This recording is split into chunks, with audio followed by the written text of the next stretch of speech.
Estamos en vísperas de celebrar un nuevo proceso electoral en nuestro país y no quisimos quedar al margen. Es por eso que dedicamos este episodio para hablar de las elecciones presidenciales, las campañas, los candidatos, las encuestas y mucho más. Para esto hemos querido invitar a nuestro especialista Jerko Ilić, con quien estaremos hablando de estos y otros temas. Acomódense, comenzamos.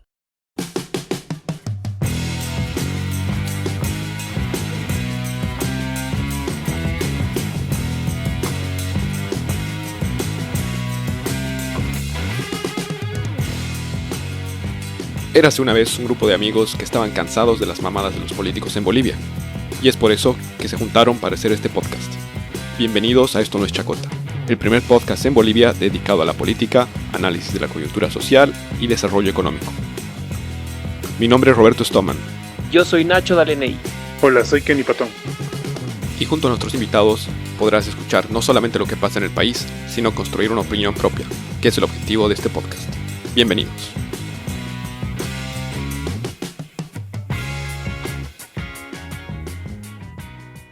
¿Cómo están, chacoteros y chacoteras? Muy buenas noches, muy buenas tardes, muy buenos días. Estamos arrancando la segunda temporada de Esto no es Chacota, después de un breve receso. Hemos estado ajustando algunas cosas de imagen, así que ya estamos listos con la segunda temporada, el primer episodio de la segunda temporada. Estamos iniciando el mes de octubre y pues en esta ocasión ya estamos empezando esta temporada sin Roberto Stoman, a quien le mandamos un saludo hasta Glasgow. Él nos está escuchando desde ahí, así que un saludo, un abrazo y bueno, pues pronto estaremos igual grabando contigo a la distancia. Kenny, como siempre, bienvenido. Gracias, Nacho, bienvenidos, chacoteros. De nuevo juntos, caseritos, nos hemos vuelto y con una segunda temporada llena de muchas cosas y en un momento electoral y político que nos toca vivir, que está muy, muy lindo para estudiar. Y en esta oportunidad nos acompaña el cronista político, un gran amigo, Jerko Ilić. Nacho, Kenny, Bobby Stallman desde Glasgow, muchas gracias por la invitación. Feliz de estar aquí contento con ustedes, con sus caseros y caseras. Muchas gracias, Jerko. Te hemos querido invitar para este episodio porque queríamos hacer un relanzamiento con toda esta segunda temporada. Y bueno, qué mejor que tenerte para eso con nosotros, ¿no? Queremos tocar el tema de las elecciones. Estamos a 16 días de los comicios, que son el 20 de octubre. Y bueno, queríamos tocar un poco el tema de las campañas, las encuestas y los candidatos y todo eso, ¿no? Que en estos últimos días ya se está viviendo con mayor intensidad, ¿no? Entonces, para empezar, yo quería que toquemos el tema de las encuestas, ¿no? El tema de tantas encuestas. Hemos tenido encuestas de todo tipo. Una encuesta por semana acá. Una encuesta por semana. Sí, llevamos encuestas. como 8 o 9 encuestas más o menos hasta ahora. Sí, realmente es un número importante, ¿no? Entonces, primero que nada, su importancia, su credibilidad, qué es lo que opinas, si realmente las encuestas influyen en la decisión del electorado, principalmente del electorado indeciso. Y bueno, queríamos escuchar tu opinión al respecto. Mira, por lo que estamos viendo, en un promedio de 9 a 10 encuestas, porque ahora ya creo que podemos incluir también la encuesta que fue realizada por Jubileo y por la UNSA. El promedio en voto bronca y en el voto indeciso es básicamente invariable. Una de las primeras encuestas que sale en julio ya colocaba el voto bronca. Yo le llamo bronca al voto que dice que va a votar en blanco o nulo. Y eso es bronca en contra A del sistema de partidos políticos, B en contra del sistema de administración de la elección, eso es básicamente en contra del órgano electoral plurinacional, y 3 es en contra también de lo que es el gobierno y su desempeño, y obviamente 4 es bronca en contra de la acción que han tomado los partidos de oposición de ir por separado en esta elección, cuando lo recomendable, y desde hace 3 años viviendo esto, es consolidar un bloque polarizante, único, antihegemónico, pero con posibilidades incluso de generar desde la polarización las mejores capacidades dentro de lo que es la representación legislativa. Cosa que creo que es una quimera esto, hablar de lo legislativo, pues Bolivia no se gobierna desde hace por lo menos 15 a 16 años bajo un sistema de poder legislativo sobre el ejecutivo. Eso sí es una gran falla dentro del modelo democrático, porque ustedes mejor que nadie lo deben saber, y también sus escuchas, la democracia no es solamente ir a las urnas para elegir representantes, sino es fundamentalmente ponerle límites al poder desde lo que es el trabajo legislativo. Entonces creo que esa es una de las del trípode democrático, de la conceptualización de la democracia, que nos está haciendo mucha falta. Y ahí está básicamente el voto bronca. Y sus promedios han sido 13, 12, 14, en algún momento llegamos a ser 8, pero ahorita está entre el 12 al 11% de un electorado. A ver, 11% con un padrón electoral de casi 6.700.000 o 800.000.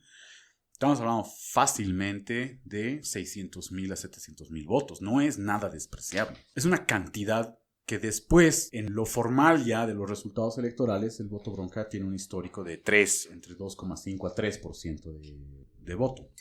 Pero ahorita estamos hablando que estaría triplicando básicamente eso. Y sí es una cuestión muy importante, porque en un momento en el cual la gente se está debatiendo, o el electorado se está debatiendo entre dos corrientes, no estamos hablando de programas ni de personajes, sino de dos corrientes, ¿cierto?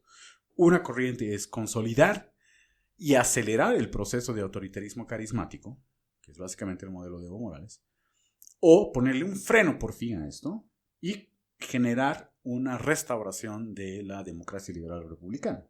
A eso es lo que nos estamos jugando básicamente el 20 de octubre, en 2 semanas. El voto indeciso es el que también me produce cierto grado de preocupación, porque se mantiene entre el 10 al 12%. La última encuesta da 15%, es un número altísimo. El voto indeciso es un voto que tradicionalmente se decide entre, los cientistas políticos le dicen entre las últimas 48 horas, y otros afirman que es el rato que entras. El rato que estás entrando. O sea, es ese día, entre las 8 de la mañana cuando se abre la mesa, hasta las 5 de la tarde cuando se cierra. Después de tu choripán. Del choripán, del cafecito, de ver, qué sé yo, pues hay gente que tradicionalmente va también a la misa primero, luego hace su ronda por el parque, luego va a votar. Lo ideal es que la gente ya se quede también, ¿no? O sea, no es que ya voy, voto. Me voy a mi casa a ver Netflix. ¿No? Me voy a mi casa a doparme con Netflix, o los que tienen cable y los que no tienen Netflix, los ven cable, y los que están jodidos con la programación nacional se quedan viendo básicamente a la expectativa de la narrativa que pueda darse sobre el día de las elecciones. Yerko, Que ni. hay una polaridad bien jodida acá. Ya. Que vemos desde, yo creo que desde antes del 21 de febrero, ¿no? Ya. Que es la gente que ni cagando va a votar por Evo y vuelve a votar por Evo. Sí. Y el voto religioso que tiene el Evo, ¿no? Sí. En este caso estamos hablando de un voto religioso del Evo, que la gente va a votar por el Evo sí o sí, pase lo que pase, de un 37%. 33, porque a ver, ¿de dónde sale el 33? El 33 te sale de los números de votación en las elecciones judiciales. Uh-huh. En las 2 últimas elecciones judiciales. Toda la gente que no ha votado nulo. Toda la gente que no ha votado nulo. A ver, ¿por qué es un voto que... Porque es un buen mapa para determinar cuál es la base fundamental del Evo, cuál es la base religiosa fanática del Evo? Es porque las elecciones judiciales siempre te han movilizado a una gran cantidad de electorado que te dice, en esto yo no creo y por esto yo no voy a votar. Entonces, claro, tenías unos altos grados de nulo y blanco en las elecciones judiciales, siempre superaban el 50%, pero el voto duro del MAS estaba ahí porque era el voto movilizado religiosamente. Uh-huh. Y tenía que estar ahí porque con eso justificaban y además generaban la legitimidad, esto es lo que te digo, ¿no? Una legitimidad de 1/3 más o menos para lo que son autoridades judiciales.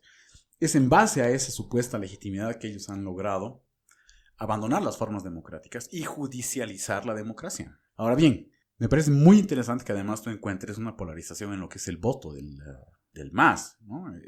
Porque sí, es cierto, hay una polarización muy fuerte entre lo que es el masismo y el evismo.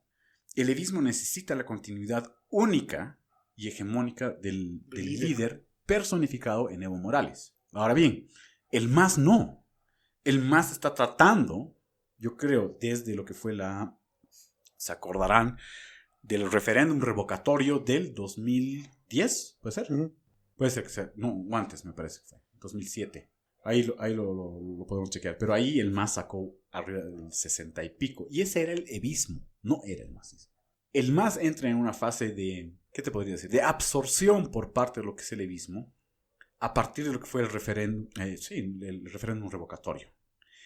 ¿Por qué? Porque el evismo está construido sobre la base de unas alianzas no programáticas, pero sí de intereses corporativos paraestatales como lo son la Tupac Katari, la CSUTCB, en ese momento era la CONAMAC, las Bartolinas Sisas, la APG, y el ACIDOB y otras fuerzas que provenían también de lo que era el movimiento sindical. Sin contar además, porque ahí se van sumando cooperativistas mineros, todo el sistema de transporte de carga, el sistema de transporte urbano, que son obviamente grupos muy fuertes que dentro de lo que son sus mecanismos corporativos, incluso la COP, logran ingresar a sus candidatos para cargos de representación política pública. De hecho, todos los grupos representativos de los movimientos sociales tienen sus bancadas mínimas, lo que hace muy difícil a un partido político como el MAS articular esas bancadas detrás de lo que son iniciativas que podrían favorecer a todos. Entonces, ¿qué ha pasado? Hay una atomización de intereses. Pero todos esos intereses están promovidos y apadrinados por la figura del líder histórico único que es Evo Morales. Y esto es lo que a mí me parece también interesante del diagnóstico que haces, de esta especie de polarización interna dentro del MAS y el evismo. El Evo no necesariamente es el que gobierna este país. Yo, de hecho, desde el 2009 en adelante sostengo que Evo Morales ya no es básicamente el presidente en capacidad de ejercicio de toma de decisiones, sino que le han ido loteando esos espacios de poder que le corresponde a un presidente. Ustedes se acordarán, en el 2011, entre el periodo 11 al 12, hubo un problema político regional muy fuerte entre Oruro y Potosí. Dos espacios de poder, obviamente, del MAS, que era por el elemento Coromaquillacas, ¿no? Que estaban peleando básicamente el territorio de un cerro, porque supuestamente ahí había o siembra de quinoa, pero también había, entre otras ideas, posible explotación de uranio, etc. Todo el rentismo, más o menos, extractivismo, rentismo. Y ahí se conforma un mini gabinete a la cabeza de Carlos Romero. Claro. Carlos Romero en ese momento era ministro de la presidencia.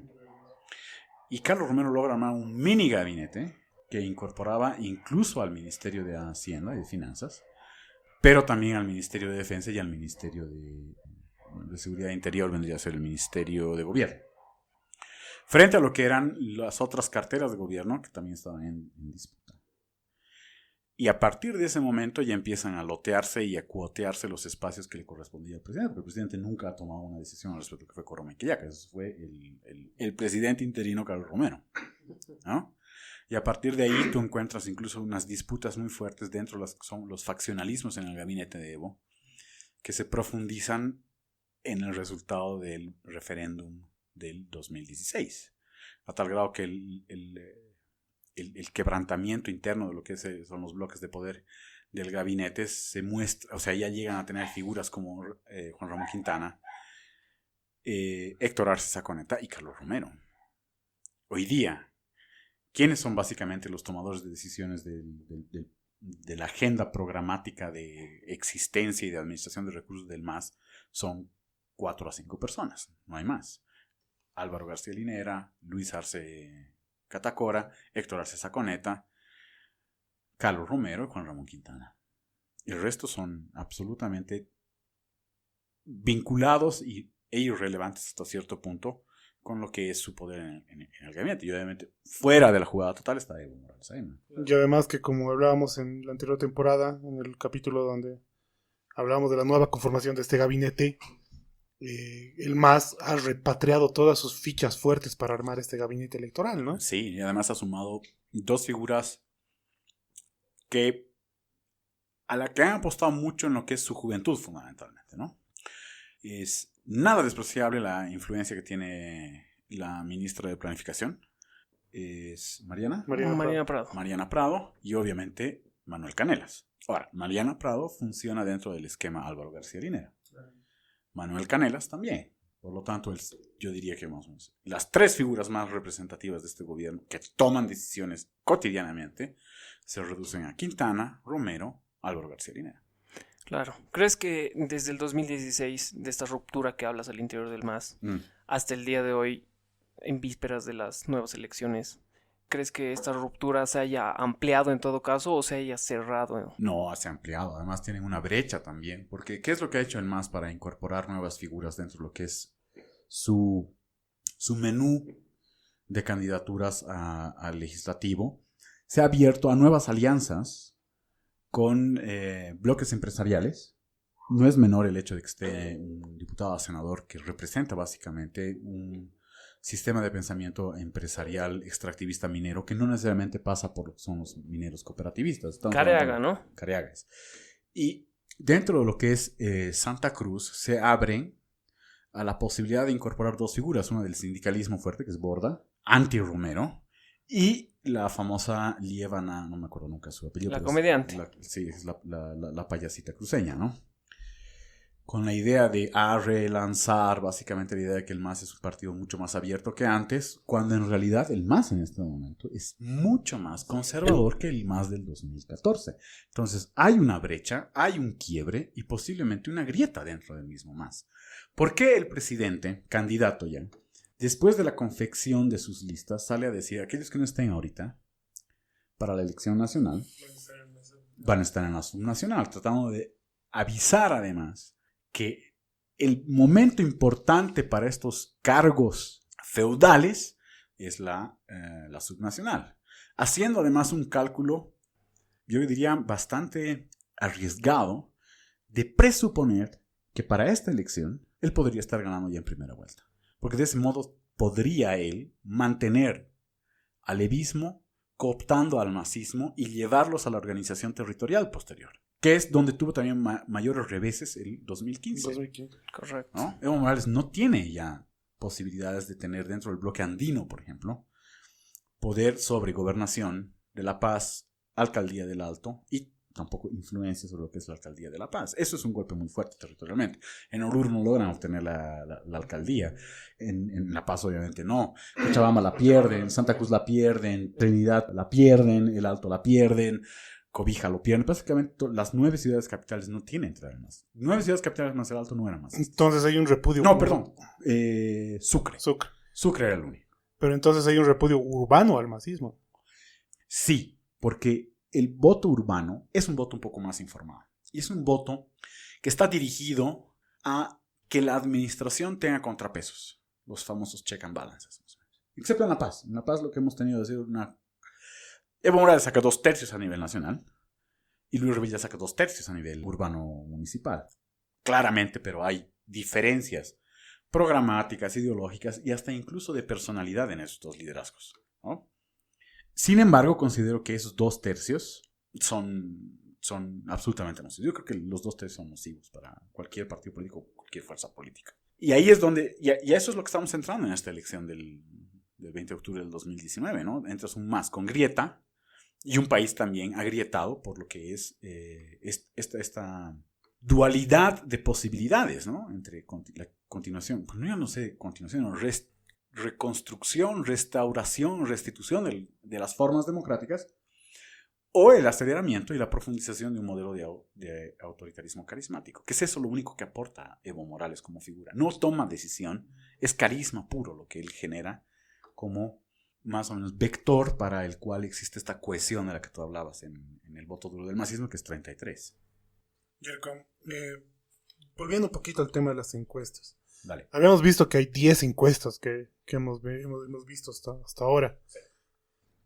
Y entre los candidatos, mientras la encuesta menos le favorecía, criticaba más a su margen de error, ¿no? No, que el margen de error es más alto que la credibilidad. Es una boludez. Claro, en todo este tema de las encuestas, ¿cómo vamos con el tema del margen de error, la credibilidad? Después de 2 golpes fuertes, internacionales, digamos, que hemos vivido con primero el Brexit y después el caso Clinton-Trump. Yeah. Que, digamos, todo el mundo decía que que Hillary le ganaba a Trump y al final, no. En boca de urna, chao, ¿no? Sí, a ver. Bueno, yo te sumaría una más todavía. Esta última que hemos visto en Argentina hace más de un mes. Las PASO. Las famosas PASO, ¿no? Donde las encuestadoras sí le decían, mira, Macri no vas a ganar, pero tu margen de pérdida está entre el 2 al 5. Creo que una se acercaba a decir, es por 7 la diferencia. ¿Qué pasa con las encuestas? Si un partido o un candidato deciden apostarle, por ejemplo, a basurear a la encuesta por sus márgenes de error, lo que está haciendo campaña con la encuesta. Y dentro de lo que es el activismo y la campaña política electoral, una de las religioso más o menos, está escrito en las tablas de la ley de las campañas electorales. Tú no agarras y usas la encuesta como mecanismo de campaña, sino es con la última encuesta 48 horas antes. Pero si tú un mes antes ya dices, esta encuesta es una boludez porque su margen de error está entre el 5 al 10%, no tiene ningún sentido. Lo que las encuestas te están mostrando, estas 10 encuestas te están mostrando, es una tendencia de ¿qué? De tercios, ¿no? Hay un tercio para el MAS, hay posiblemente un tercio para Carlos Mesa, y obviamente hay un último tercio que es indecisión y bronca. No lo meto a Ortiz dentro de esto, porque tal vez ellos se plantearon hacer una campaña para romper la polarización entre Mesa y Evo. Y apostaron durísimo a que la mejor manera era menguarle votos a Mesa, porque confundieron sus electorados. Precisamente por el dato del urbano, porque asociaron que el voto urbano es también compacto. Pero mira lo bonito de lo que estamos hablando. Hemos dicho que no es un voto compacto y homogéneo el del MAS. Por lo tanto, tampoco puede ser un voto compacto y homogéneo el del sistema de oposiciones en este país. Entonces, ¿qué pasó? Ortiz pensaba que el voto que él podía menguar era el voto conservador de centro derecha que posiblemente esté dentro de Carlos Mesa. Puede haber, sí, pero es marginal, porque la mayor cantidad de votos, ese piso que le dan de 25% a Mesa, es un elector urbano o es una electora urbana con cierto grado de formación, es decir, sabe leer, escribir y entiende lo que lee, y por lo menos redacta un poco mejor que los guerreros digitales, ¿no? O sea, no son todos unos grandes literatos, pero igual está ahí. Y es progresista, porque precisamente eso es lo que te genera el urbano, el progresismo, y moderado. O sea, no es un voto que le gusta la estridencia. No es un elector o una electora que le guste la pelea personalizada y personificada. ¿Dónde falló la concepción de Ortiz? Ortiz tiene un electorado urbano, territorial, regional, cruceño, oriental, que es conservador. Bueno, nuevamente es conservador, ya está incluso casi, diría yo, más de derecha que de centro. Que no está mal, está bien que exista eso. Ahora, no es reaccionario el voto Camba, por si acaso, ¿no? Que está dando su apoyo a Ortiz. Reaccionario es el voto con el cual quiso explotar Víctor Hugo Cárdenas con la UCS y el que está explotando en este momento el candidato Chung del Partido Demócrata Cristiano. Hablabas de este voto bronca, Sí. que de hecho no es un voto indeciso, digamos, porque No. es una decisión ya tomada el hecho de votar nulo o blanco. Pero ¿crees que también haya algo de este voto oculto? No, es lo que yo te decía, ¿no? A ver, para que tú digas, voy a anular o para mí es quemar tu voto si lo vas a anular. O sea, más allá de que puedes hacer algo artístico con ello, como lo que ocurrió en las elecciones judiciales, que me parece un ejercicio democrático lúdico, artístico muy interesante. Pero en este caso, no. A mí me parece que es como quemarlo tu voto. Y el voto blanco es absolutamente el voto más absurdo que puede haber. No te digo en este momento, siempre. Es un voto absurdo el blanco. ¿Por qué? Porque te está planteando, toma una decisión, chango o changa. Y tú dices, Ay, no sé. Exactamente. Ay, no sé, mejor no. Mejor no decido. Que decidan por mí. Huevón, van a decidir por ti si votas blanco. Ya, claro, nulo por lo menos es, no me gustan ustedes, ninguno de ustedes me gusta, no me gusta el sistema, no me gusta nada. Que también me parece muy cabrón, ¿no? No me gusta nada. Porque te están diciendo, a ver, opta muchacho, ¿qué quieres? No quiero nada. Puta, me nacería decir es un voto milenial, pero no es así, porque el no me gusta nada es muy infantil. Claro. ¿No? Ahora, ¿puede ser influenciado el voto bronca? Claro que sí. Yo creo que ahí está la base. ¿Qué puede hacer que alguien que te dice, no me gusta nada, mejor esto o a este que a este otro? Y ahí es donde a mí me apasiona esto, la segunda vuelta. No me gusta nada. No, pero podríamos ir a la segunda vuelta. No, por lo menos para vivir la segunda vuelta. Inédita. Bueno, Sí, algo todos somos primerizos con la segunda vuelta. Deja de joder, es nuestro 15 años, es nuestro debut ante la sociedad política tener un balotaje. Entonces tal vez eso te convenza si es que estás pensando, no me gusta nada. No, vamos a segunda vuelta. Y para ir a segunda vuelta, obviamente lo que tienes que hacer es forzar al grupo, al bloque hegemónico a competir en una segunda vuelta. No me gusta nada. Pero sí, pero todos los bolivianos tenemos Schadenfreude. Schadenfreude es esta alegría o placer que te genera el... es cuando a alguien le pasa una cagada, ¿no es cierto? Lo tenemos los cochabaminos. Es parte de nuestro escudo en Cochabamba. Debería estar dentro de nuestro himno, más o menos, ¿no? Pero no hay nada más cochabamino que el Schadenfreude. Y si tú ves que Schadenfreude le va a pasar al MAS y a Evo... Porque a ver qué estoy pensando yo con la segunda vuelta. La segunda vuelta es... El 20 de octubre vas a tener un candidato... O el 21. El 21 de octubre vas a tener un candidato que va a salir desencajado ante los medios. El mismo efecto que fue la pérdida del referéndum del 16, pero multiplicado todavía, porque por lo menos del 16, el tipo sabía que ahora lo que tenía que hacer era recurrir a los jueces, que ya había contratado para La que tenía otra opción, ¿no? ¿No ve? Ya. Y en este caso, le estás prolongando la angustia de una derrota anunciada. ¿Por qué es bella la segunda vuelta? Porque por lo menos el piso del candidato que llega a la segunda vuelta, Carlos Mesa, creo yo, es 51,3. Porque aquel elector que en la elección en el referéndum del 2016 votó no, claramente estaba votando en contra de Evo Morales. Entonces, el piso es 51,3. ¿Cómo haces además con una fuerza política hegemónica cuya fanaticada solamente mueve 33 a 34% para superar un 51%? Y es difícil. Claro. Te estás prolongando la angustia. ¿Qué es lo que yo vaticinaría? Porque además me encantaría dentro de lo que es la práctica del Schadenfreude. Evo Morales se bajaría de la elección. ¿Es algo que no ha pasado antes? No, sí, ha pasado. Fíjense las elecciones de Argentina cuando gana Kirchner, cuando tienen que ir a un balotaje entre Kirchner y Menem. ¿Qué hace Menem? Se baja. Y con eso Kirchner entra al poder, 2003, ¿puede ser? Y desde entonces, ¿no es cierto? Esta facción peronista kirchneriana o kirchnerista ha estado gobernando el poder hasta que se lo arrebata Macri el 2013, ¿puede ser? No, 2015. 2015. Pero en todo caso, ¿crees que de alguna manera las encuestas influyen también en este voto bronca para que... No, la encuesta no influye mucho. No por lo menos las encuestas hasta ahora. ¿Qué se me ocurre? O sea, vos lo ves al candidato Chi Sí. con un 3%, entonces quizás, no sé, esta gente que voto bronca, mitad indeciso, quizás puede inclinarse por joder incluso por una candidatura así, digamos.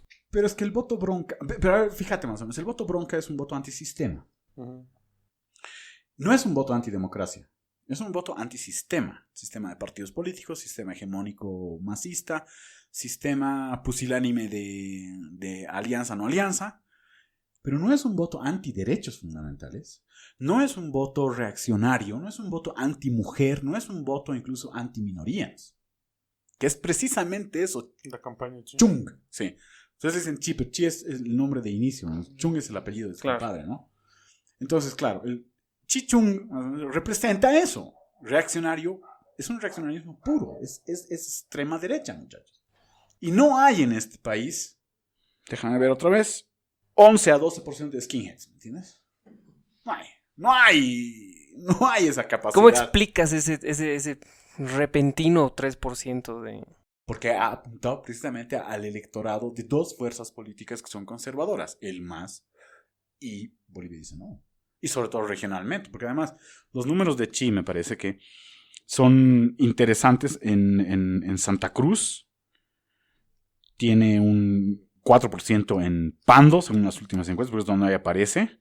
6% en Potosí, loquísimo. 4% en Oruro, ¿no? Potosí y Santa Cruz son donde mejores desempeños tendría el PDC con el candidato Chung. Ahora, yo no creo que en Potosí tengamos gente ultra reaccionaria, más o menos. Ahí yo creo que son, a ver, ¿cómo jodemos esta cuestión? Claro. ¿Cuáles son los intereses también, no? O puede ser que ahí el PDC tenga también una especie de manejo de candidaturas a nivel de diputados muy interesante. No sé, eso había que analizarlo con mucho más detenimiento. Pero en Santa Cruz sí es un voto conservador reaccionario. Sin duda. Sí.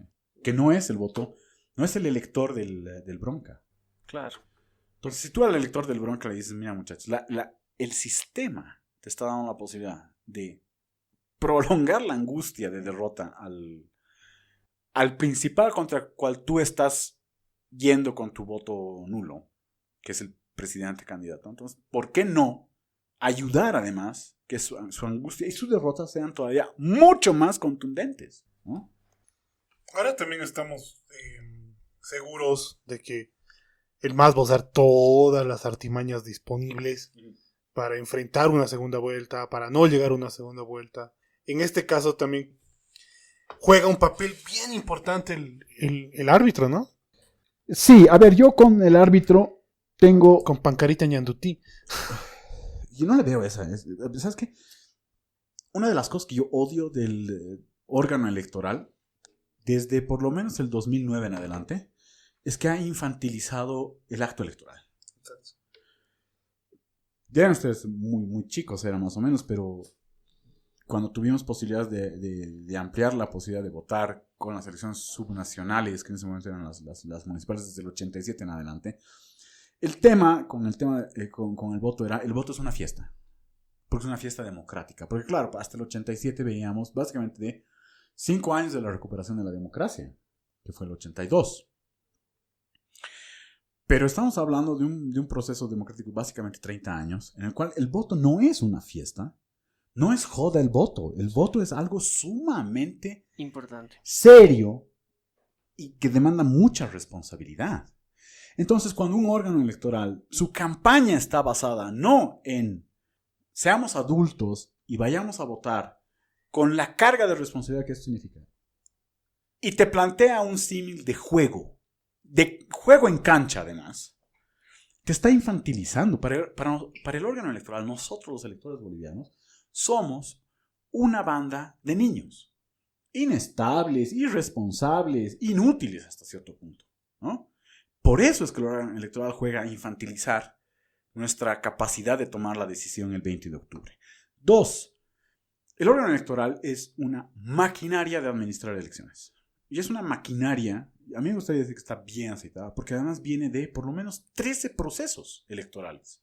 Desde el 2005 en adelante, cuando el MAS asume con un poco de fuerza y violencia más o menos la mayoría dentro de lo que eran los, ¿cómo se llama? Porque además es otro tema, les llaman magistrados del Tribunal Supremo Electoral, porque ellos no son magistrados de nada, no tienen capacidad absoluta para decidir temas de derecho político y de derecho ciudadano electoral, porque son absolutamente ignorantes e irresponsables con eso. Pero como maquinaria de administración de votos, es decir, que tú llegues a tu mesa y estén las papeletas, y esté el jurado, y que después el jurado haga más o menos el conteo de votos. El procedimiento burocrático es muy complicado de llenado de las actas, y que además entregue copia de las actas. Eso sí, yo creo que sí lo garantiza. ¿Qué es lo que yo no creo que ya puede estar garantizando el órgano electoral? El órgano electoral ya no te garantiza el cómputo en las departamentales, ¿no? El órgano electoral ya no te garantiza la resolución de disputas por derechos electorales más tarde, que se pudieran dar inmediatamente cerrada el escrutinio en las departamentales. Porque eso requiere capacidad judicial, conocimiento judicial. Cuando hablo de conocimiento judicial es básicamente saberse correctamente los procedimientos electorales, pero además tener la capacidad de emitir resoluciones, toma de decisiones sobre lo que son derechos civiles y políticos. Yo hasta hace poco hice una travesura con el órgano electoral, con ayuda de unos amigos activistas de derechos humanos. Metí mi candidatura para presidente, como independiente. ¿Por qué? Lo primero que me dirían, porque me lo dijo una vez el negro Arias, ¿no? Entonces, no seas boludo, a ver, si te aprueban vas a dividir el voto. No. Si el órgano electoral permitió, y esto sexualmente lo diría, la penetración de una resolución del Tribunal Constitucional, la 0084, porque es penetrarle la jurisdicción electoral al órgano electoral, por lo tanto habilitar a un tipo como Evo Morales, que obviamente está restringido por la Constitución, por el artículo 168, y también por los derechos humanos, ¿no? El continuar candidateando. La teoría ahí diría, bueno, si ellos han permitido esto es porque han visto que el derecho electoral, el derecho de participar en elecciones es mucho más amplio que el de solamente hacerlo a través de un partido político. Y esto es muy importante que lo sepamos. La Constitución nos permite tener candidaturas independientes. Porque la Constitución te dice, es derecho del ciudadano y de la ciudadana boliviana participar en la conformación del gobierno de manera directa o a través de partidos políticos. Si tú tuvieras un órgano electoral con magistrados expertos en derecho electoral, lo primero que hubieran dicho es, ¿quién es este boludo? Ah, ya, ¿quieres sacar? Sí. Porque estamos basándonos en un bloque de constitucionalidad que va más allá, ¿no es cierto?, a lo que pueden ser las leyes electorales. Pero ahí es donde ellos fallan. Hasta ahora. Pero esto es lo más bello. No es que han resuelto el tema de las candidaturas independientes haciendo un ejercicio y un análisis judicial. No. Se están excusando en una serie de mecanismos que incluso van en contra de lo que son los plazos y los términos que ellos tienen. Yo en algún momento dije, estos tipos van a ir a la cana.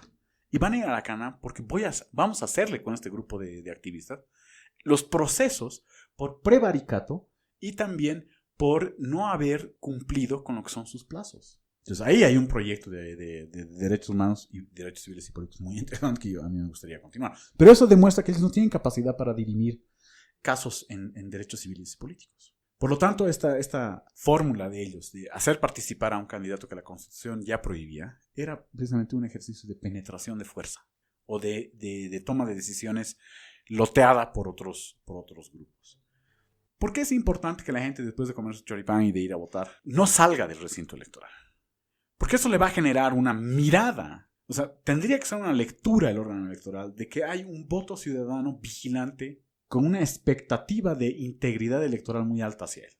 Si además los partidos políticos se organizan de la manera correcta y tienen delegados y veedores dentro de lo que es el tribunal departamental, es muy probable que aquellas acciones dirigidas a un fraude, que son residuales, marginales de 3 a 4%, se suspendan. Pero además eso te llevaría a una ciudadanía muy consciente de que el voto ya no es un acto infantil. Claro, no es una fiesta. Que ya no es una fiesta. El voto es serio. Y lo vamos a defender. Y vamos a estar ahí. En esta y en la segunda vuelta y en las subsiguientes también. Pero también ahí aparecen figuras como el voto en el extranjero. Sí, el voto en el extranjero es otro gran mito que tiene alimentando el MAS a los medios de comunicación. Ahorita estamos en un padrón de 300.000 más o menos en el extranjero. A diferencia de Bolivia interna, o sea, de fronteras para adentro, el voto en el extranjero no es obligatorio, no es un voto voluntario. 2. No es cierto que todo el voto del extranjero vaya al MAS. En el voto del extranjero tú tienes 4 plazas en las cuales se disputan el voto. Brasil, Argentina, en orden es así, es Argentina, Brasil, Estados Unidos y España. En Estados Unidos y en España no ganan más, gana el bloque opositor. Y en Brasil y en Argentina no necesariamente todo el voto que va obligado, forzado y además extorsionado. Cooptado por además. Papeles. Sí, pero yo creo que más es extorsión, ¿no? O votas o tu papel no está. Y ser un ilegal ya en Argentina y en Brasil es muy complicado para nuestros conciudadanos, ¿no? Por lo tanto, creo que es una acción perversa la que hace el gobierno para con los ciudadanos que viven en el extranjero. No necesariamente todo ese voto va para el MAS. Creo que los datos de la última elección nacional, del 14, te decían que del 100% del voto en el extranjero, el MAS obtenía el 70 y algo, más o menos, 77. Ya, no es todo. Claro. Como que también es otro gran mito que el voto rural es únicamente del MAS. Tampoco es cierto. Todos estos elementos van sumando, y esto es lo bonito de la democracia. La democracia es una sumatoria de minorías, de fuerzas minoritarias, para conformar bloques de mayoría. Y yo creo que en este momento eso es lo que con el voto serio y custodiado y vigilado y protegido vamos a poder lograr. Que en las fuerzas que hasta este momento se sentían minoritarias puedan armar un bloque mayor. Un bloque también que sea mucho más flexible y mucho más tolerante, ¿no? Retomando un poco el tema del tribunal, ¿crees que se dé ese mismo escenario que se dio el 2016? Ese escenario de incertidumbre, digamos, de esperar hasta el último los resultados oficiales y que ahí un poco jueguen igual con este tema. Bueno, yo creo que vamos a tener una ansiedad todos los bolivianos hasta por lo menos las 10 u 11 de la noche del domingo 20 de octubre. El órgano electoral está obligado a introducir el TREP, ¿no? Que es el sistema de transmisión de resultados electorales previos. Este es un mecanismo para determinar lo que es tendencias, básicamente. No es la versión final de lo que es el resultado de las elecciones, pero sí muestra más o menos a qué está dirigida la tendencia. Y el TREP se da desde las 5 de la tarde, tienen que procesar los datos, básicamente hasta las 8 o 9 de la noche. Entonces vamos a tener un resultado del TREP a las 10 u 11. Y ahí ya vamos a ver cuál es la tendencia que marque. El ejercicio del TREP se dio antes como laboratorio en el referéndum del 2016, ¿no? Del 21 de febrero del 2016. Correcto. ¿Pero qué es lo que hicieron? Retuvieron la tendencia 2 días, hasta que se impuso Katy Uriona y lanzó más o menos el dato final, que es el dato que después se demostró era correcto, ¿no? Eso sí, bueno, tener números más, dígitos menos, pero era que él no había ganado.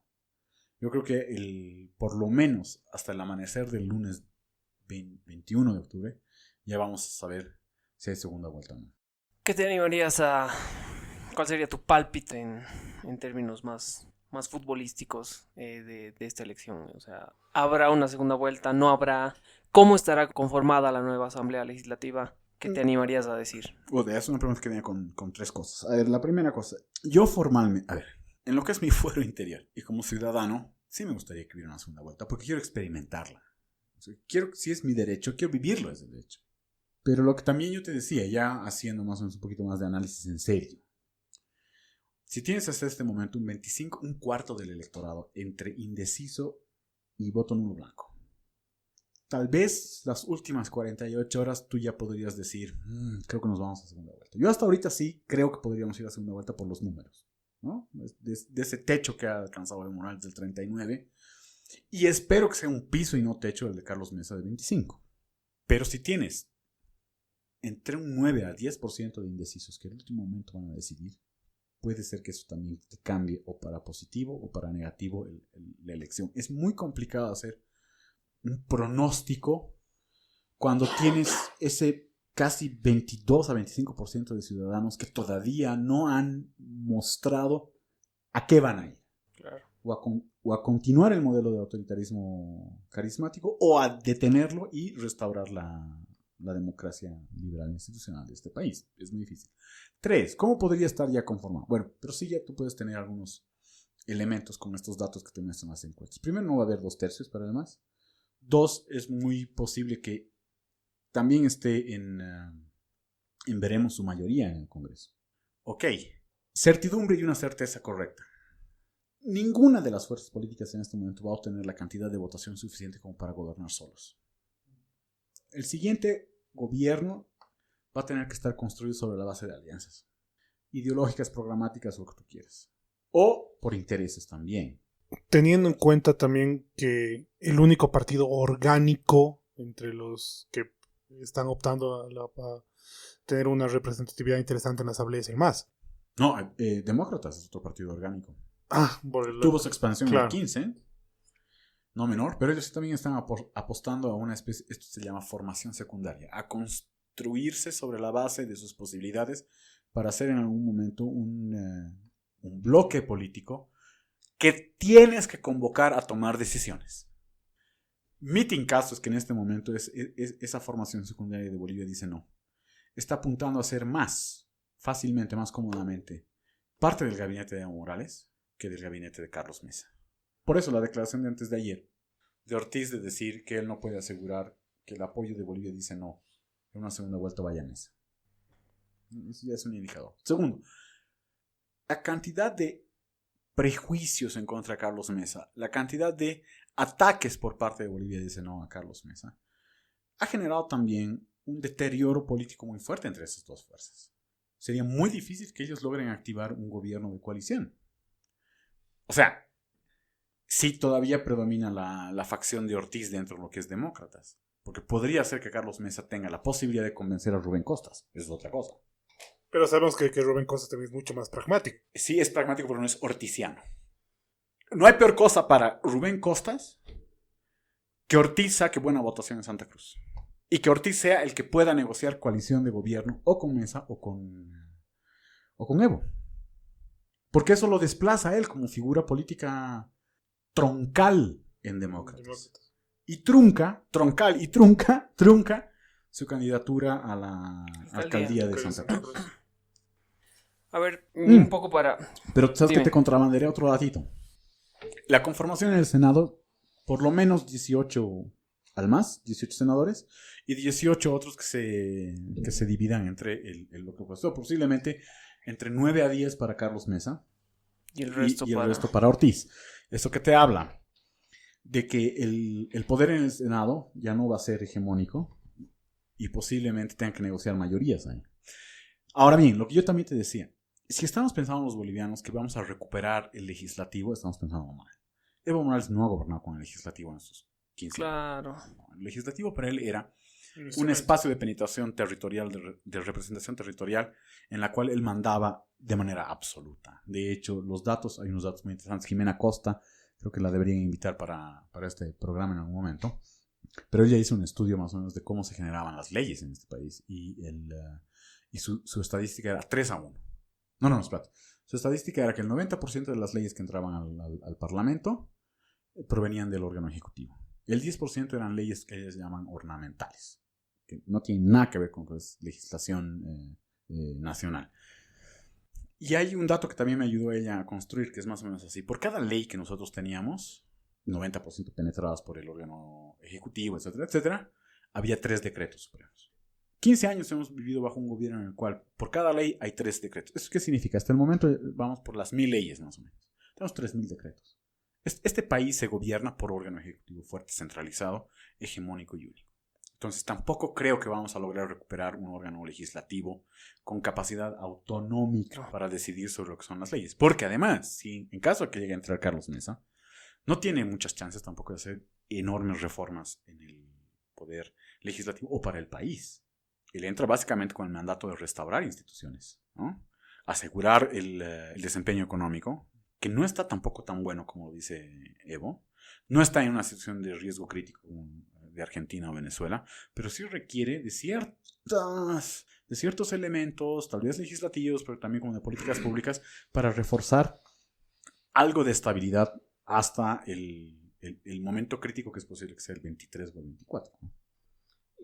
En este tema que mencionabas de un poco la conformación del Senado, ¿cómo ves el tema de los uninominales? En el Senado no, Perdón, los diputados. Los diputados, perdón. Escuchar, a mí, la verdad, me hubiera gustado muchísimo.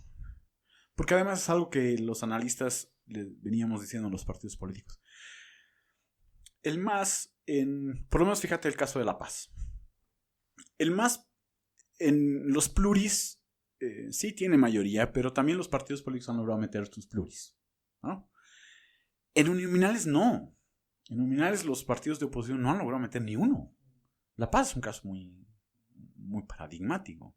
En Santa Cruz, el Demócratas con alianza con Samuel, que era, espérate, Unidad de Demócratas, lograron tener como 3 uninominales, me parece.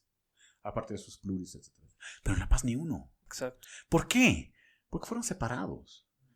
Fíjense las estadísticas. Hay obviamente circunscripciones que son indisputables para el MAS, ¿no? Me parece que es una circunscripción donde han hecho gerrymandering, que te junta Max Paredes con Cuauhtémoc y todas las cosas. Ahí el voto del MAS es masivo, ¿no? Ahí estás con 48% de la elección del diputado o diputada uninominal. Pero en el caso de la Sur, si hubiera habido una candidatura única por los 2 partidos de oposición más fuertes que en ese momento era el MCM y también Unidad Demócratas, casi hubieran doblado la votación de la candidata del MAS, que era Betty Yáñez. ¿Qué ocurre ahora? Nuevamente han vuelto a ir separados. ¿Esto qué significa? Que aún haciendo buenos desempeños los candidatos uninominales por su cuenta, el voto uninominal, al menos en lo que es en La Paz, posiblemente sea así también en otros departamentos, es maquinaria del MAS. Es lo que se llama la máquina electoral del MAS. Eso significa que la gente vota por el partido, no por el candidato. Un voto lineal totalmente. Es un voto lineal totalmente. Entonces de ahí es donde es posiblemente que en La Paz otra vez te arrebaten. Los uninominales son una fuerza que no la han medido correctamente los partidos políticos para esta elección. Seguramente, Y porque podría ser interesante, ¿no? habíamos hablado en otro capítulo con Rafael López igual de este tema. Y claro, el análisis que hacíamos era igual por el mismo lado. O sea, la oposición en todo caso podría haber apuntado fácilmente a meter sus mejores cuadros en estas candidaturas uninominales para de alguna manera sentar mayor presencia en diputados, ¿no? Sí, pero podrían haber hecho una jugada muy interesante los partidos de oposición. Hubieran agarrado territorialmente y hubieran dicho: nosotros vamos a ir a primarias para diputados uninominales, y el diputado uninominal que saque la mayor Y el candidato que saque la mejor votación, Va. en torno a él, vamos todos. Eso hubiera sido brillante. Puta, hubiera sido alucinante, porque era un ejercicio de adelantamiento del proceso electoral territorial, que además te permitía medir y conectarlo con la subnacional. Es otra de las recomendaciones que no la han tomado en cuenta. Claro, porque La ¿cuántos... nacional la tienes que conectar siempre con la subnacional. Claro. ¿Cuántos escaños son uninominales? ¿Son 63, 68? Sí, son 63. 63, imagínate eso. Creo que son 60 y luego vienen 7 Siete indígenas. Indígenas, sí. Ahora, Yerko, estamos llegando a, creo que, la campaña electoral más larga, al final de la campaña electoral más larga de la historia de Bolivia, ¿no? Si crees que la campaña electoral empezó el 16, sí. Claro, hemos vivido pero así, campaña electoral como tal, hemos vivido, estamos casi un año de campaña electoral. También. Desde el lanzamiento de las primarias, desde Sí. que hemos empezado a hablar de candidatos y demás. Y ahora estamos llegando a un fin medio raro, medio somero, ¿no? Con ninguno de los candidatos dándole fuerza a 15 días de la elección. Lo único que vemos de Evo es decir que, bueno, del MAS, perdón, decir que Mesa es el clon de Macri y vamos a vivir una segunda Argentina si es que gana, No. si es que gana Mesa, incluso con publicidades donde ciudadanos argentinos hablan a favor de Evo, ¿no? Sí, lo he visto eso. Y en cambio, de Comunidad Ciudadana, hemos visto las cámaras de los policías, digamos que tampoco es un fuerte de campaña electoral, ¿no? Claro. ¿Qué esperamos para para esta recta final? Claro, es loco lo que dices, porque a ver, uno ha apostado a ser campeones del progreso, que no es cierto, campeones del crecimiento, y otro ha apostado a una reforma en lo que es la seguridad interna. Ya.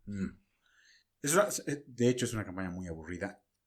O hubiera sido una campaña muy aburrida si es que no hubiera ocurrido el desastre de la Chiquitania. O Chiquitania, como dice Pablo Ortiz, que respeto muchísimo. Chiquitania te ha planteado un tema que es muy importante, que te jala mucho también al voto del elector Nobel, del joven, más o menos. Porque el joven es fundamentalmente ecologista. El joven urbano. El joven urbano, no sé, porque se ve también del joven rural, porque lo ve también en su vida diaria. Es un gran mito el hecho de que Evo Morales hubiera dado grandes apoyos al sistema campesino. No, Evo Morales lo que ha hecho es iba a aperturar la posibilidad de tener mejores oportunidades para el agroempresario. Y el agroempresario no es campesino. Y el joven del campo es fundamentalmente vocación campesina, no es de vocación agroempresarial. No es un emprendedor de la soja o es un emprendedor de la coca, no. Él vive de lo que su pequeño minifundio le puede proveer a su familia y a su comunidad. Entonces siente también que hay una gran traición en eso. Perdón, Yerko, una puntualización acá. A ver. En esto que dices del minifundio campesino, Sí. tal vez puede estar involucrado el tema de lo que le está pasando en los yungas al Evo, del repudio que tienen los yungas. Sí, tiene mucho. Bueno, lo que pasa es que el Evo hizo una división maniquea entre cocalero bueno y cocalero malo. Exacto. Entonces, el cocalero bueno es el del Chapare, porque son mis bases, y el cocalero malo es aquel que no está en el Chapare, ¿no? O aquel que no tenga la influencia de mis cocaleros del Chapare, por eso es Yapacaní y todas estas zonas. Otra cosa con lo que está el campesinado muy, no sé si dolido es, o por lo menos se siente traicionado. Evo Morales no le ha dado la posibilidad de explotar el minifundio de su terreno. Lo que le ha dado es la posibilidad de hacer de su minifundio un commodity que puede venderlo o alquilarlo. La Chiquitania es una clara muestra de un proyecto en el cual el progreso agroindustrial está fundamentalmente basado en el robo de suelo de área protegida.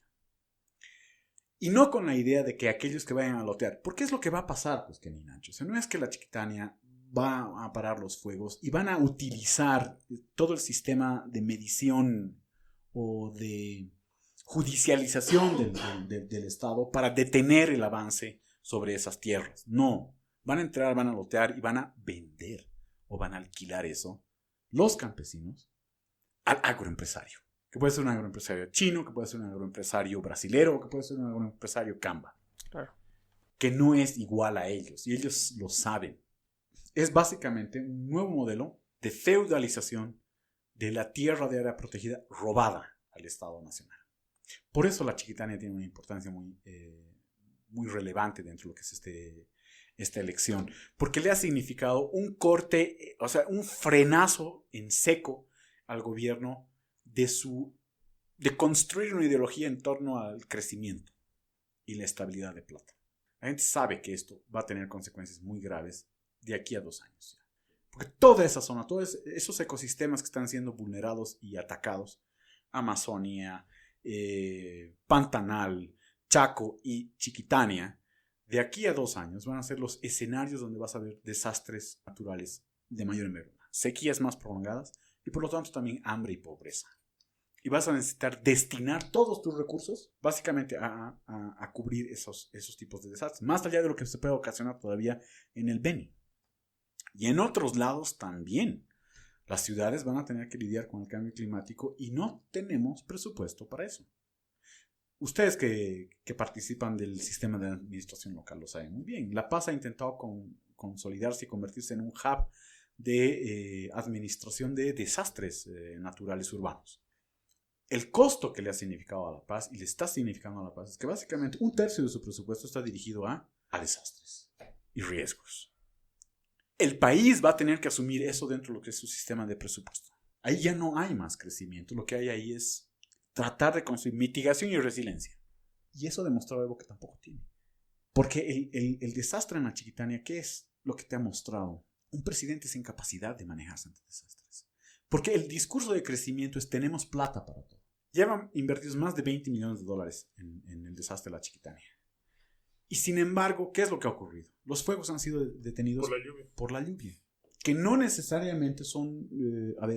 no significa que... Sé que ha empezado a llover desde el miércoles más o menos. Y que para este fin de semana también se proyectan lluvias en el oriente. Pero no es suficiente. Normalmente los fuegos terminan de apagarse y este es un cálculo que ya se ha hecho y lo pueden ver con los expertos. Recomiendo FAN y Satrifo. Los fuegos se suelen apagar en noviembre. Los fuegos no se han iniciado en agosto. Los fuegos se han iniciado en mayo. Fíjate este periodo, que es un periodo de sequía, mayo hasta noviembre. Es mucho tiempo. Y eso ha demostrado una incapacidad del gobierno de manejar crisis. Si tú además, porque la gente lo ha visto así, ha visto un gobierno disminuido y sobrepasado. Además mezquino, sobre todo mezquino. Entonces, en una crisis económica donde vas a necesitar grandes capacidades, innovación, creatividad, pero además decisiones que en muchos casos van en contra de tus bases electoras, que no vas a tener un gobierno con esa capacidad. Realmente es un dato importante el que nos das, ¿no? Y un poco volviendo a la campaña, hablando de la Chiquitania, como lo dices. Como dice Pablo Ortiz. Es que él es de ahí. Ah, ya, ok. La gente que se moviliza en contra de esta incapacidad del gobierno que dices... Por eso hay un cabildo hoy día. Exacto. El cabildo todavía sigue dándose. Sí, y creo que ha sido nomás masivo, ¿no? Es masivo. Bueno, esta gente que se moviliza es mayoritariamente joven, ¿no?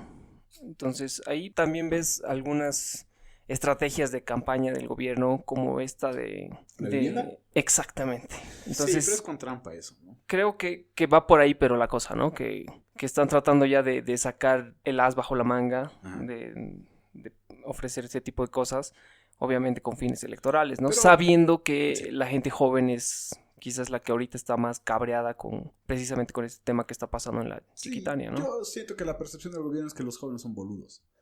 Durante 15 años los hemos alimentado con un sistema educativo de bajo nivel, con una muy mala formación. El hecho que su indicador de éxito del gobierno de un año escolar no sea el desempeño, sino sea cuántos días no hubo huelga, o que el hecho de que el maestro vaya a dar clases no importando qué es lo que dice él durante la clase. Entonces ya es un indicador de que el gobierno considera al joven o la juventud boliviana boluda. Y además que crean que pueden jugarle con el tema patrimonial. Otra vez, es un tema de plata más o menos, ¿no? Para el gobierno, los jóvenes son comprables. Como que todos los electores somos comprables. Tenemos un precio en la cara. Y han apostado mal en tiempos. Porque esto, lo de la vivienda, hubiera generado obviamente una discusión muy interesante dentro de la campaña si es que hubieran arrancado con eso. ¿Cuál era la trampa? ¿O cuál es la trampa más o menos de esto? Que te vamos a financiar tu vivienda. Tienes que poner, o tus papás tienen que poner, su patrimonio como garantía. Mira esto. Ustedes mejor que nadie lo saben. Hoy en día para obtener un trabajo, de hecho es así, ¿no? O sea, la mayor cantidad de desempleados en este país son jóvenes. Pese a que han tenido la posibilidad de educarse, no solamente de manera formal, sino también dentro de manera técnica, con mejores posibilidades. Universidad, maestría, doctorado. Y aún así el desempleo es altísimo entre los jóvenes. El futuro que se viene de aquí a 4 o 5 años es un futuro en el cual los jóvenes no solamente van a tener que competir con otros jóvenes, van a tener que competir con máquinas, con robots, con aplicaciones. Y si no estás formado para eso, en la base de lo que son tus talentos, obviamente vas a perder esa carrera. Te digo, esa carrera en lo que es el trabajo, el espacio de trabajo. ¿Y a qué vas a estar supeditado? A sobrevivir dividiendo tu tiempo en mini jobs, ¿no? En mini trabajos absolutamente boludos como es el delivery.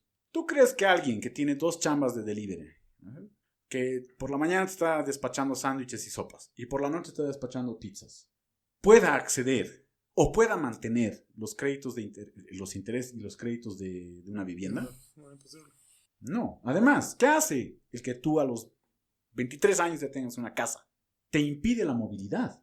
El mundo en el cual ustedes más que nadie, y posiblemente nuestros hijos, mi hija, tengan que vivir, es un mundo en el que tienen que moverse constantemente, territorialmente, para poder generar los ingresos necesarios y suficientes como para vivir de una manera más o menos cómoda. Entonces, si tú tienes una casa ya a los 23, o te quieren convertir en rentista, o te están anclando en un espacio territorial que muy posiblemente no tengas las facilidades para mantener el crédito de esa hipoteca. ¿Y a quién estás afectando? Si la garantía es la casa de tus padres, A una generación anterior. entonces estás jodiendo a 2 generaciones. ¿Tú crees que tu papá te va a prestar la casa como garantía para que tú tengas una vivienda en un barrio periférico? No. Por último, tus viejos te van a decir, quédate acá o ampliamos la casa o algo por el estilo, pero la solución es por aquí, muchacha. Claro. ¿No? O si no, que te vayas a vivir en un mejor barrio. Claro. Y ahí ya no entra tu lógica económica a depender de la dádiva del Estado. Ahí ya tienes que meterte con el banco, Claro. ¿no? Y ahí no hay tuteos. Ay, claro, y los bancos ya... El banco es banco. El banco es banco. Ahora también una cosa que hablamos con el Rafa, en este tema del electorado joven, Sí. que creo que Es un tercio además, ¿no? y es importante. Sí. Y creo que, bueno, este tema de la chiquitanía creo que ha imputado a mucho joven. Pero yo creo que lo que está apuntando el MAS con esto de la estabilidad económica y demás es que existe una generación Evo, ¿no? Ya. Pero no hablando de los cuadros políticos del MAS, Sí. sino una generación que efectivamente no conoce otra cosa que no sea Evo presidente, Ya. ¿no? Sí. Y yo creo que le están jugando por el tema de la estabilidad, de que nunca hemos estado tan bien. Y obviamente este nuevo elector era muy pequeño, ¿no? En la época anterior a Evo Morales. Ya, mira, ahí, ¿sabes qué es lo que se me presenta? No lo he analizado antes, pero a raíz de lo que tú estás diciendo, se me viene a la cabeza lo siguiente. La campaña dirigida a los jóvenes no es para que vivan su juventud, sino es para que se vuelvan adultos de la noche a la mañana. ¿Ya por qué? Y ayúdenme con esto, ¿no? Porque esto es improvisación, esto es improv mero.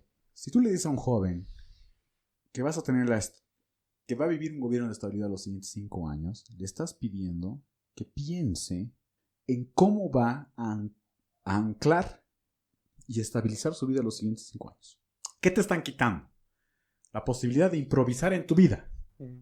La posibilidad de cambiar de decisión, cambiar de carrera o cambiar de espacio y lugar. O incluso la capacidad de cambiar de pareja, pues, caramba.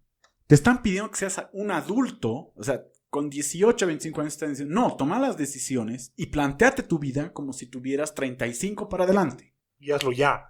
Y hazlo ahorita. Claro. El 20 de octubre tienes que volverte un adulto.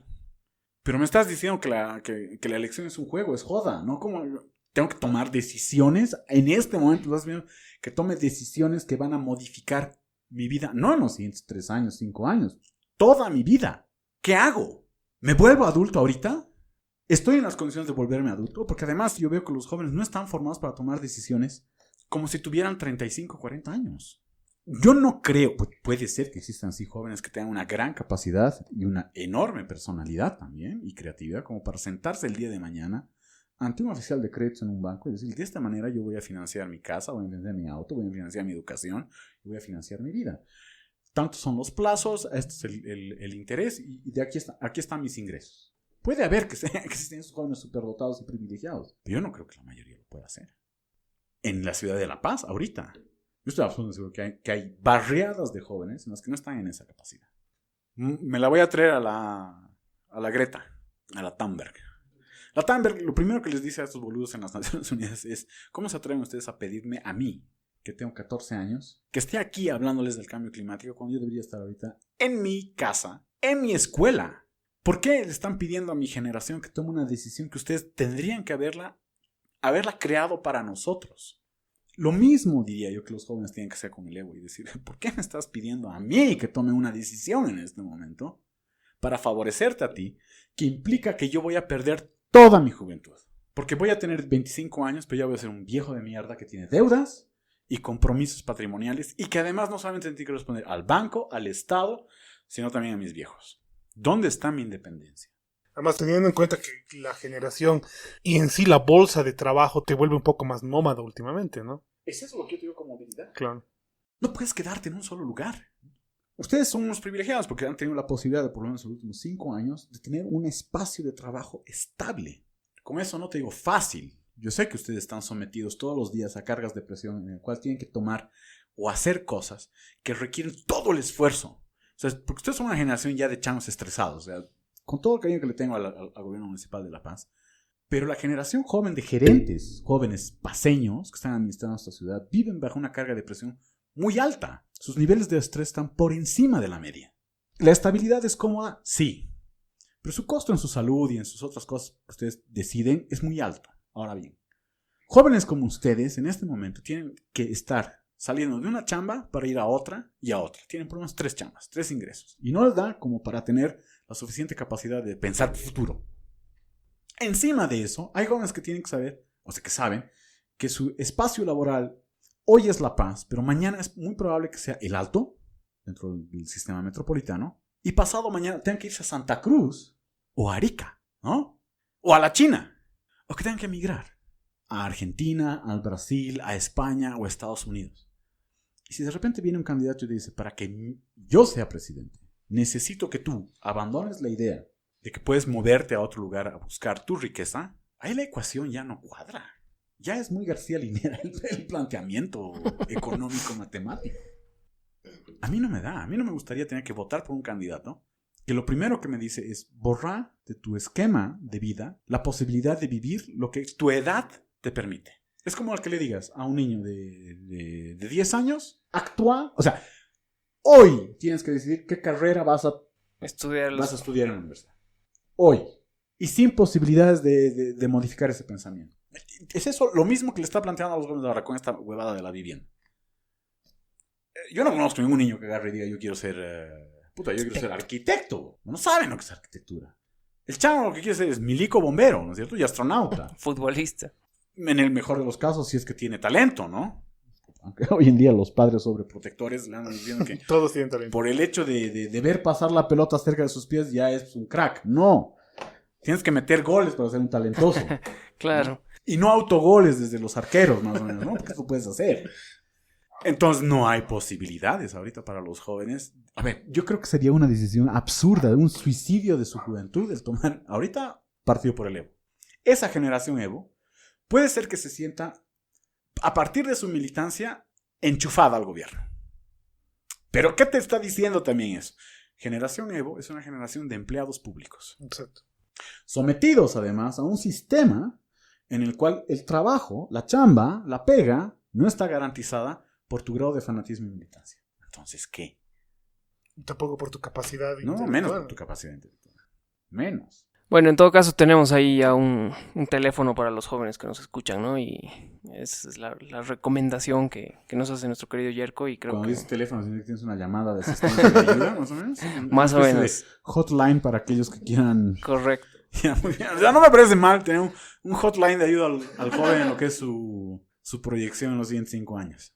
Así es, mi querido Yerko. Bueno, creo que hemos abarcado todo lo previsto. Hemos tenido una linda conversación y un poco más, exacto. Así que bueno, ya nos vamos despidiendo. Quiero agradecerte, Yerko, por la visita. No, yo feliz de haber estado con ustedes. Tengo que reconocerle al público, a sus caseros y caseras, que el sándwich estaba muy declarado. Y me han dejado fumar. Y no va a ser el último. Ya. Así que tenemos, después de esto, continuada. Bueno, recalcarte otra vez, Yerko, el agradecimiento por la visita. Ha sido una linda y extensa conversación. Bueno, muchas gracias para todos los que nos escuchan. Sigan dándonos like y escúchenos, que ya estamos con la segunda temporada. Sí, bueno, muchas gracias a todos, chacoteros, chacoteras. Yerko, muchas gracias por estar acá. Como siempre, haciendo crecer la comunidad del podcast en Bolivia, Vale. que es un proyecto que ya lo llevamos a cabo un poco más de un año. Así que, bueno, dándole duro. Yerko, tu despedida. Les agradezco esta oportunidad. Me encanta. Debo reconocer además que la instalación es fantástica. O sea, han invertido muy bien para esto. Y creo que sí, el futuro del debate está a través del podcast. Yo me imagino que ustedes después tendrán su página web, su canal YouTube o algunas cosas más. Les deseo lo mejor y buena expansión en lo que es esta iniciativa. Muchas gracias, Yerko, y te esperamos para una siguiente oportunidad. Pues claro que sí. Si hay sándwich, vengo. Chao, chao, chao. Hasta luego. Chao, chao. Gracias por escuchar este episodio y si te gustó te invitamos a que lo compartas en las redes sociales. Estamos en Facebook, Twitter e Instagram. Además puedes escuchar los anteriores episodios en Spotify, YouTube, SoundCloud, Evox, Google Podcast, Apple Podcast y Radio Public.